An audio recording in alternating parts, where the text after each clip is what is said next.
Sekali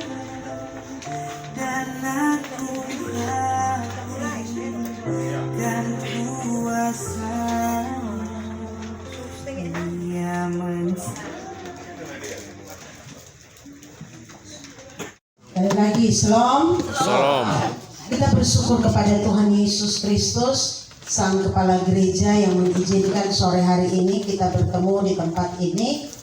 Bapak Ibu Majelis Jemaat terpilih periode 2024-2027, tokoh-tokoh jemaat, tokoh pemuda, anak-anak par yang berkesempatan hadir.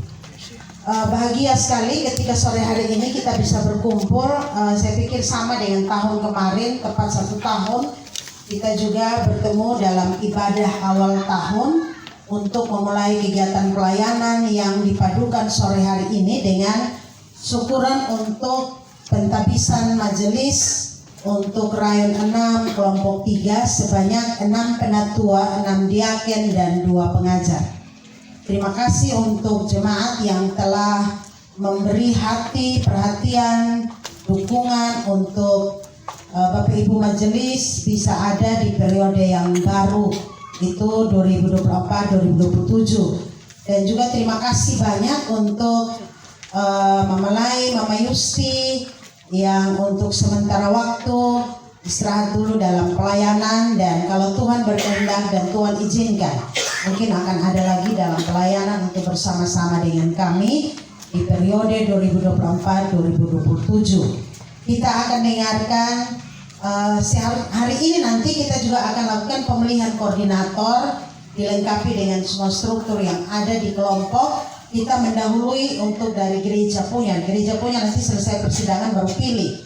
Tapi kita hari ini kita juga nanti sebentar itu intern saja di kalangan majelis ya, kami tidak melibatkan jemaat.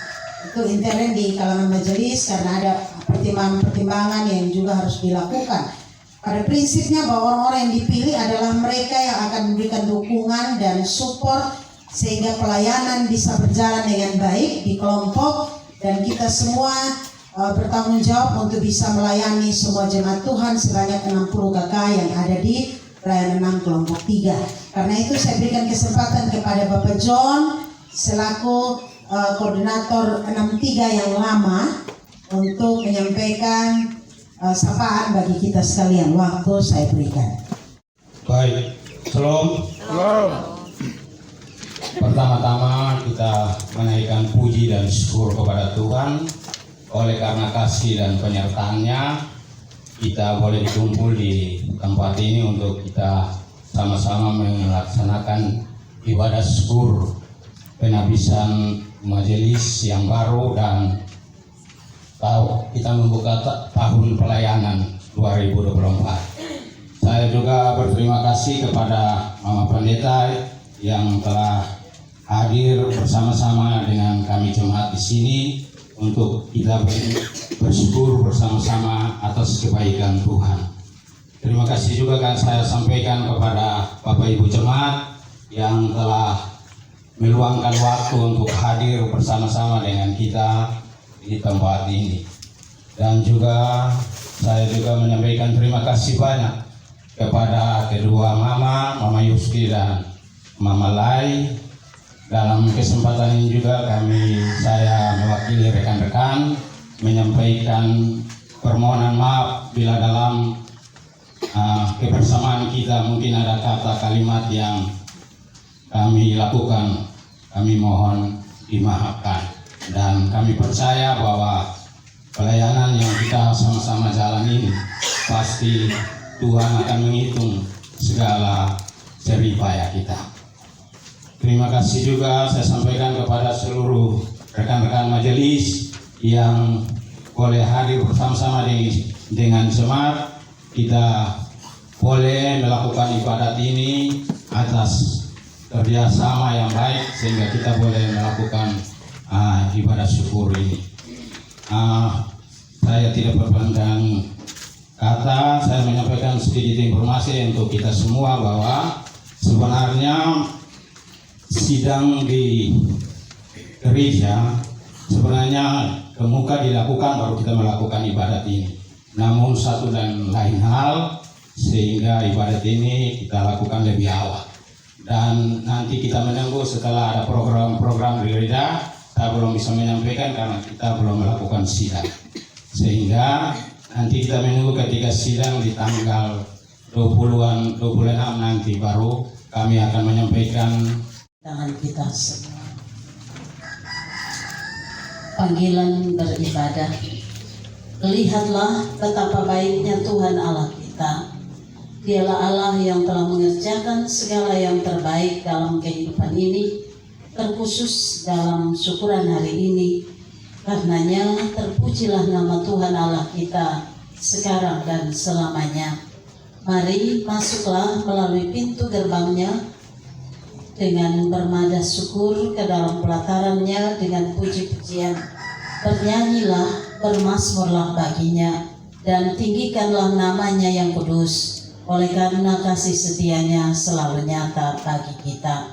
Mari sambil berdiri kita bernyanyi Kidung Jemaat nomor 4 ayat 1 dan 2. Hai mari sembah, hai mari sembah yang Maha Esa, nyanyikan syukur dengan bergema, perisai umat. Syukur saat ini jadilah dalam nama Bapa, Anak, dan Roh Kudus. Kasih Allah yang sejati menyertai saudara-saudari sekalian. Dan menyertai juga. Silakan duduk. Kepada Tuhan. Dan untuk menyanyikan mazmur bagi namanya. Untuk memberitakan kasih setiamu di waktu pagi. Dan kesetiamu di waktu malam. Sebab telah kau buat aku bersuka cita ya Tuhan dengan betapa besarnya pekerjaan-pekerjaanmu ya Tuhan. Dan sangat dalamnya rancangan-rancanganmu. Bapa surgawi ajarku mengenal. Bapa surgawi ajarku mengenal. Bapa Surgawi buatku mengerti betapa kasih-Mu padaku.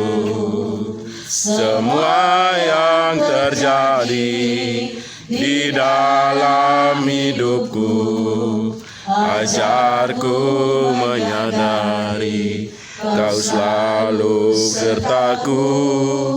Beri hatiku selalu bersyukur padamu, karena rencanamu indah bagiku. Penentu arah bagi kami dalam perjalanan 4 tahun ke depan. Kami juga bersyukur karena Engkau menyertai kami di periode yang lalu, tahun 2020-2023, dalam pekerjaan pelayanan-Mu yang cukup padat. Berikan kepada kami kerendahan hati untuk kami bisa merenungkan sabda-Mu saat ini. Jauhkan dari kami semua yang mengalihkan perhatian kami. Kuatkan kami oleh Roh-Mu yang kudus, dan ampuni salah dosa kami, lalu melakukan dalam hidup sehari-hari. Salam. Salam. Bapak Mama, saudara-saudara, saya kasih tema kecil dari renungan kita sore ini, yaitu menjadi orang kepercayaan Tuhan. Bapak Mama, saudara-saudaraku, umat Tuhan yang diberkati, menjadi presbiter itu adalah menjadi tim work-nya Tuhan, atau menjadi tim kerja dari Tuhan. Ini beda dengan tim sukses ya. Kalau tim sukses kita bekerja juga untuk kepentingan kita, untuk kepentingan partai, tapi ini untuk kepentingan Tuhan. Dan kalau tim sukses itu dia bekerja sebentar saja lalu selesai, bubar. Sanksi beratnya tergantung dari ketentuan partai. Bapak, saudara-saudara, menjadi tim kerja itu orang-orang yang menjadi orang kepercayaan. Menjadi orang kepercayaan dari Tuhan itu sebuah kebanggaan. Kenapa bangga? Kita bangga karena di antara sekian banyak anggota CD, kita dipilih sebagai tim kerja Tuhan. Itu pertama. Kebanggaan yang berikut, kita bangga karena kita menjadi tim dari pemilik hidup. Mama, saya kira ini persoalan yang tidak main-main. Menjadi tim dari pemilik hidup itu artinya semua yang Tuhan lakukan dalam hidup ini, kita orang kepercayaannya. Karena itu Bapak Mama, saudara-saudaraku, menjadi tim dari pemilik hidup dan pemilik alam semesta, pemilik dunia, ya. Ini punya kebanggaan tersendiri karena yang menjadi kepala kita ini bosnya dunia. Bosnya dunia yang mengalahkan setan, takluk di bawah tumpuan kakinya. Panglima perang yang hebat, tokoh panutan yang luar biasa, Mesias yang tidak dapat ditandingi oleh siapapun. Artinya apa yang Tuhan miliki itu yang kita miliki. Bisa begitu, ya. Kalau dia punya dunia yang begini besar dan luar biasa, kita juga punya dunia ini. Karena kita orang kepercayaan. Biasanya kalau menjadi orang kepercayaan tim tertentu, itu jalan tuh angkat-angkat bahu begini. Woi, mentang-mentang dong anggota tim, dong terlalu luar biasa, gitu ya. Tetapi Bapak Mama Saudara, segera setelah kita menjadi orang kepercayaan dari Tuhan dalam kebanggaan itu juga mengandung risiko yang berat. Bapak Mama bisa bayangkan belajar dari Musa ketika dia diutus oleh Tuhan. Tidak ada amanat lain kecuali pergi dan bebaskan bangsa Israel.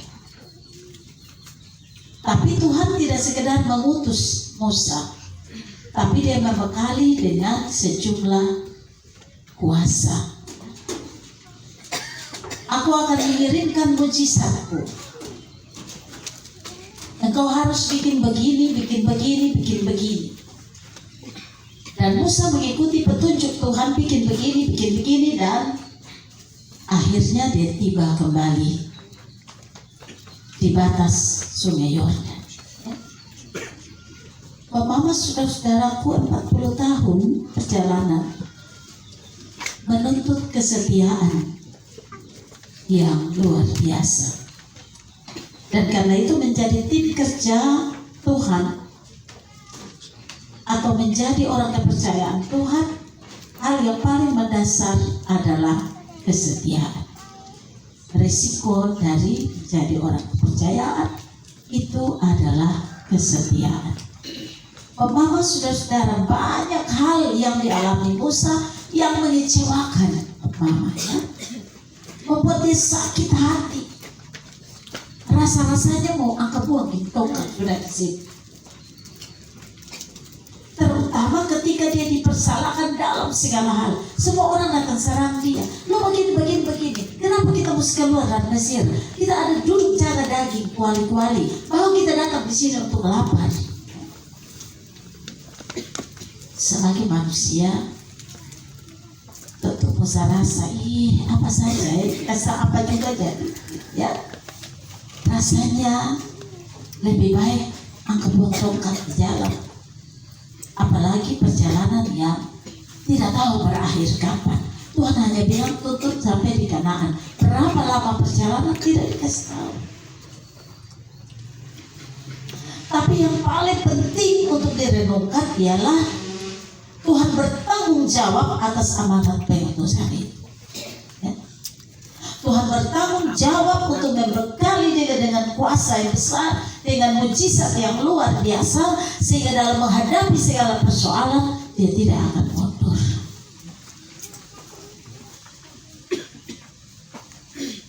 Bapak bisa bayangkan menghadapi peperangan dengan orang Amalek, ya, dengan bangsa-bangsa kafir yang luar biasa, justru dengan jumlah anggota yang makin berkurang karena banyak yang meninggal di jalan, ya. Lalu sebagai orang perjalanan amunisi juga sudah berkurang, makan minum berkurang, tetapi dia harus menghadapi. Ya. Nah, teks kita menjelaskan ketika mereka sampai di Kades, di padang gurun Paran, justru terjadi satu hal yang luar biasa. Setelah pengintai diutus untuk melihat negeri Kanaan, apa yang terjadi? Mereka pulang dan menjelaskan daerah itu subur, ada anggur bertanda-tanda, ya, ada buah delima, tapi orangnya tinggi-tinggi, besar-besar, ya, sulit untuk dilawan. Sebagai orang perjalanan yang lelah, yang tidak berdaya, bagaimana bisa menghadapi orang-orang seperti ini? Sebuah masa depan yang gelap, katakanlah, bagi mereka. Mampukah kita menduduki tanah itu dengan sejumlah bukti penglihatan yang sangat mengecewakan, ya, meragukan? Bapak, saudara-saudaraku, setiakah mereka sampai akhir? Itu soal. Ya. Memang benar dalam perjalanan mereka bilang kita kembali saja. Baca di ayat-ayat selanjutnya dari pasal 3 itu menjelaskan bahwa mereka mau pulang. Kita angkat orang baru kok, pimpin kita pulang kembali ke Mesir. Kan kita mau berperang untuk mati. Kita sudah berjalan sampai lelah, sudah tidak bisa. Bagaimana mungkin kita tembus masuk? Lebih kita pulang. Ya. Bapak, saudara-saudaraku, menjadi orang kepercayaan Tuhan, berjalanlah sampai di batas. Ya. Bapak, saudara-saudaraku, Yosua dan Kaleb tampil menyatakan iman mereka. Kita akan mengalahkan dan menumpas mereka habis dengan iman. Tuhan akan menuntut kita untuk menduduki tanah itu. Bapak, saudara-saudaraku, bagaimana mungkin sebagai bangsa pilihan, orang-orang kepercayaan Tuhan, Tuhan tidak campur tangan di dalam pergumulan mereka? Tidak mungkin, ya, tidak akan terjadi. Harusnya pengalaman mereka bersama Allah dalam perjalanan begitu lama, ketika Allah membela mereka dalam peperangan menghadapi orang kafir, itu harus menjadikan mereka teguh dalam prinsip. Tidak boleh kalah, tidak boleh menyerah, tidak boleh kembali, apalagi tidak boleh. Kenapa? Allah yang sama itu menyertai mereka ketika mereka dibebaskan dari hukuman Firaun dengan 10 tulah. Itu bukan persoalan yang mudah, ya. Artinya Allah setia untuk membela mereka dari tahap ke tahap, dari hari ke hari. Untuk apa takut? Ya. Itu harus menjadi pengalaman mereka, menjadi kekuatan mereka, menjadi landasan bijak mereka, bahwa Allah yang sama itu akan membela mereka untuk menduduki tanah terjanji. Bapak, saudara-saudaraku, menjadi majelis jemaat, ya, tugas menjaga kawanan domba Tuhan. Saya selalu bilang di mana-mana kalau jaga binatang itu beda dengan manusia. Kalau benar-benar gembala kambing, gembala domba, kita tidak pegang kayu, kita toki-toki dan patut permisi jalan sudah. Beda dengan manusia. 60 kakak ini dengan latar belakang budaya, etnis, karakter yang beda-beda.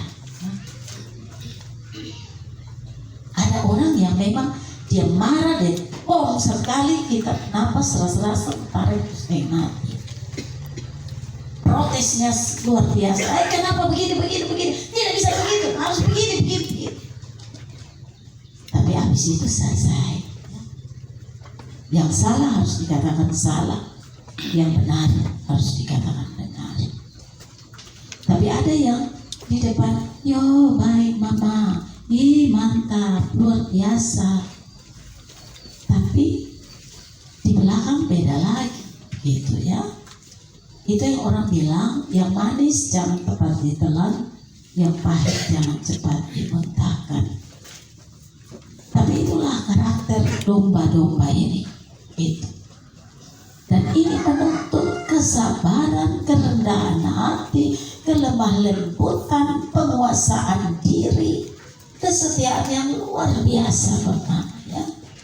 Kadang-kadang kita terpancing untuk mesti marah, tapi sebenarnya sadar Tuhan tolong kasih saya kesabaran. Seperti begini, misalnya kita berpimpin ibadat, Bapak. Susia berdoa mati-mati pimpin tutup. Weh, napas saya sampai. Tapi kita harus sabar. Besok kita datang lagi, Bapak. Kemarin saya datang mau pimpin ibadat tapi tutup pintu. Bisa kok sebentar saya datang lagi. Kalau orang yang tidak sabar kan parse kan lu mau selamat kok tidak urusan sih. Ada yang omong lagi bilang saya pulang sampai bas kaki di situ kok lu mau jadi apa yang terserah. Ya, Mama. Ini butuh kesabaran yang luar biasa. Kadang-kadang kita sudah baik tapi masih tetap dibilang tidak baik. Dalam ukuran kita baik tapi jemaat bilang tidak bisa, harus begini. Kita mau ikut yang satu bilang tidak harus begini. Lalu begini banyak orang kita mesti ikut semua mau. Terakhir Alkitab menjadi pegangan.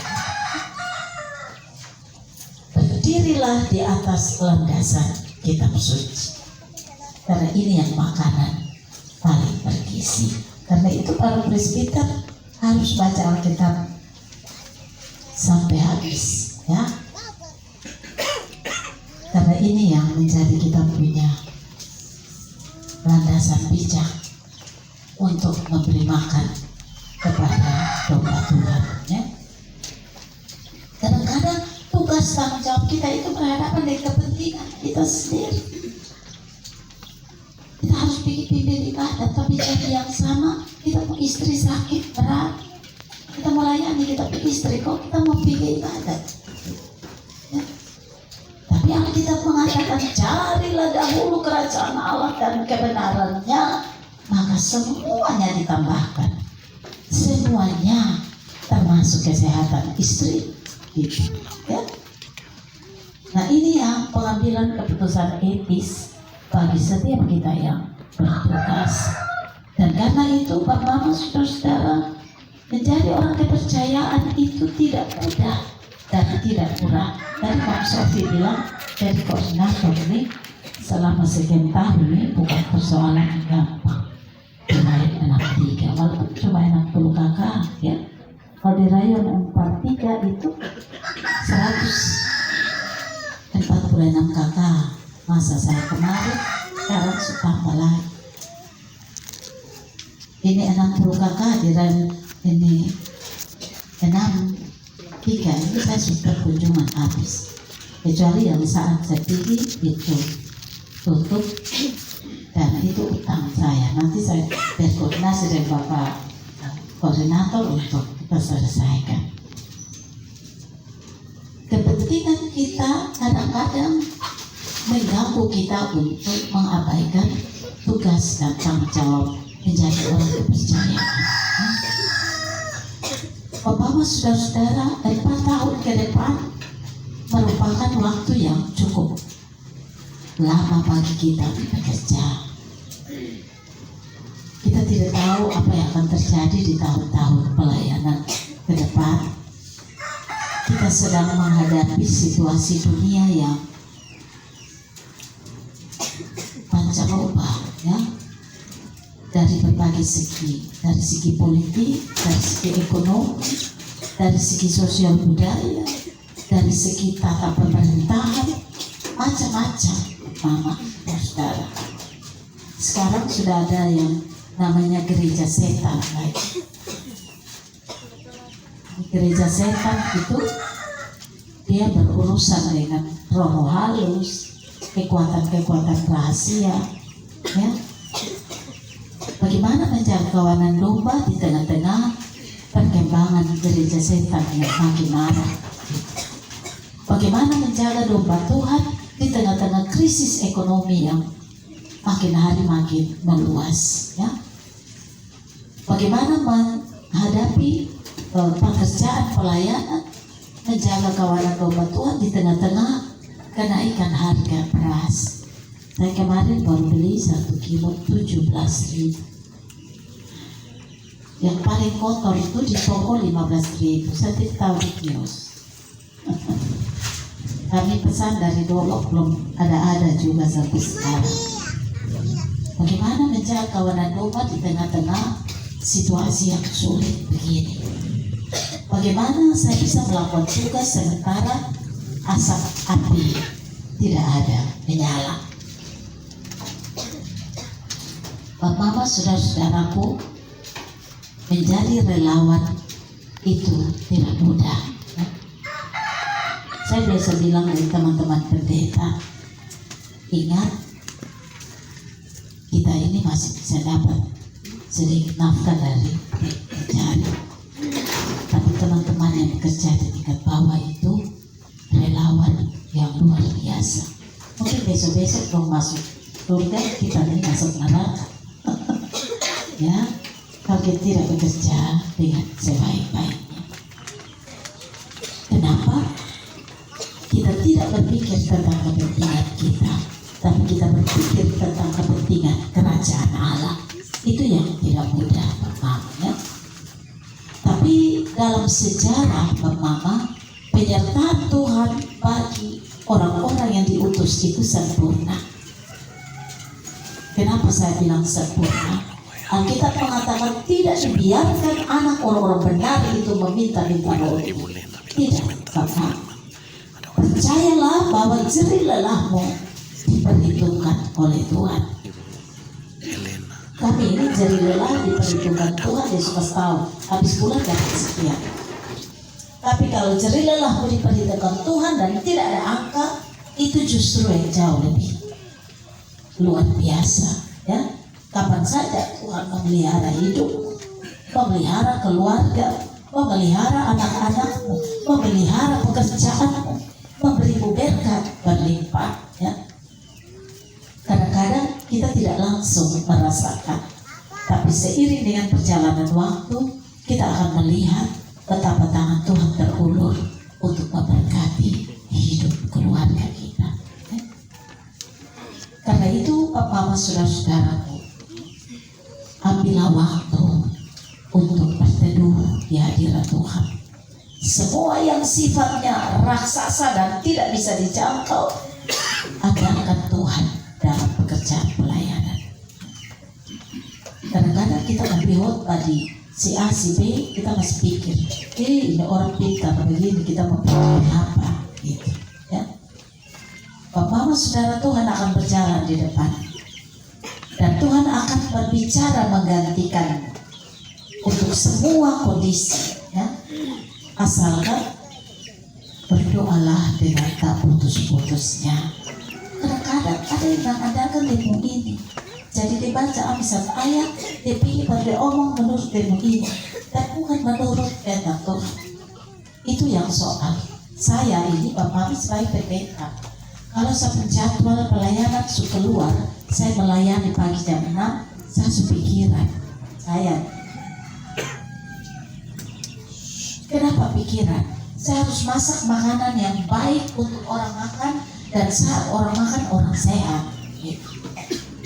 Jangan sampai justru saat saya masak pas orang makan perut sakit dan orang bisa meninggal karena makanan yang saya sajikan. Dan ketika jatuh keluar Mama tertutup di kaki Tuhan, minta kuasa dari Tuhan. Saya ingin mengakhiri satunya khotbah ini dengan satu cerita pendek. Ada satu teman yang tua, dia tidak dapat SD. Lalu satu saat dia mendapat tugas untuk bikin ibadah perempuan ini. Dia menangis dan datang ke saya, dia bilang, Mama, saya mau bilang apa nih, ibu ini pejabat. Dia menangis, Tuhan tolong saya, tolong berdoa. Dan saya tidak tahu saya mau bilang apa. Saya bilang, rendahkanlah diri di kaki Tuhan, supaya Tuhan menjadi besar dalam hidup. Dia berlutut dan dia menangis. Kami berdoa bersama, selama berdoa dia menangis. Setelah itu ibadah perempuan Kemin, saya omong-omong dengan dia, jadi pembacaan yang dia mau khotbahkan, kita dua diskusi omong-omong. Lalu saat dia pimpin ibadah kan Mama, semua orang angkat jempol karena dia berkhotbah sangat bagus. Bahkan menurut saya dia lebih dari seorang pendeta. Bahkan sementara dia berkhotbah orang tepuk tangan. Saat pulang dia menangis. Dia minta terima kasih Tuhan, Tuhan terima kasih, Tuhan jauh lebih besar dari saya ijazah gitu. Saya hanya ijazah TK, pada SD tidak tamat. Tapi Tuhan berkati bibir mulutnya, dan orang-orang yang mendengarkan firman Tuhan diberkati. Ya? Itu contoh orang-orang yang mengandalkan Tuhan. Kita akan berjalan terus di tahun 2024-2027 kepada Mama yang telah bekerja kemarin 2020-2023 atas nama Kemin. Terima kasih banyak Bapak Yusti, Mama Kristin.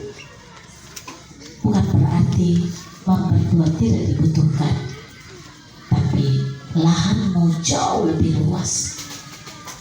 Dimanapun aku bekerja, jadilah berkat untuk banyak orang.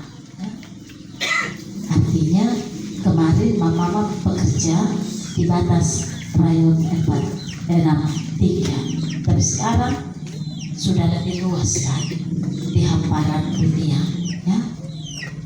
Dan karena itu bersyukurlah Tuhan mengutusmu di dunia, bukan di rayon 63 saja, tapi sudah lebih luas di dunia ini. Bersyukurlah Tuhan pasti memperhitungkan jari lelah. Dan kepada semua keluarga, mari mendukung 14 teman kita yang akan meneruskan tongkat estafet ini selama ke depan. Hidup ke depan penuh rahasia. Karena itu dukunglah mereka supaya mereka tetap menjadi orang kepercayaan Tuhan sampai pada akhirnya, ya. Tuhan memberkati kita sekalian dengan firman-Nya. Amin. Kami dapat menyelesaikan semua ibadah ini dengan baik. Dengan firman-Mu, Tuhan, kami berterima kasih. Firman-Mu biarlah yang kami dengar dari hamba-Mu, biarlah firman itu yang berlalu begitu saja Tuhan. Tapi biarlah firman-Mu itu bisa merubah hidup kami. Apa yang jahat dalam hidup kami bisa diluruskan oleh firman-Mu Tuhan. apa yang jahat di kelakuan kami bisa dirubah oleh firman-Mu ya Bapa. Terima kasih Tuhan. Saat ini di ibadah syukur ini kami akan tandai dengan makan bersama. Sebelum kami menikmati santap malam ini Tuhan, biar Tuhan memberkati makanan ini agar saat kami makan Tuhan, makanan ini menjadi berkat, menjadi kekuatan kesehatan buat kami. Bapa, kami juga tak lupa berdoa buat orang-orang yang belum mendapatkan berkat, fakir miskin, anak-anak terlantar yang belum mendapatkan berkat. Biarlah Tuhan memberikan berkat dengan cara Tuhan.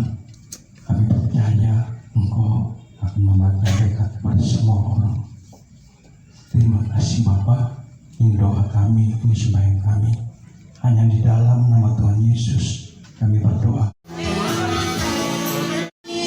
Wanita mengurapimu, menangis di bawah kakimu. Demikian hidupku mau mengasihimu, Yesus Engkau baik bagiku. Sampai akhir ku menutup mata, ku tetap setia menanti janjimu. Sampai ku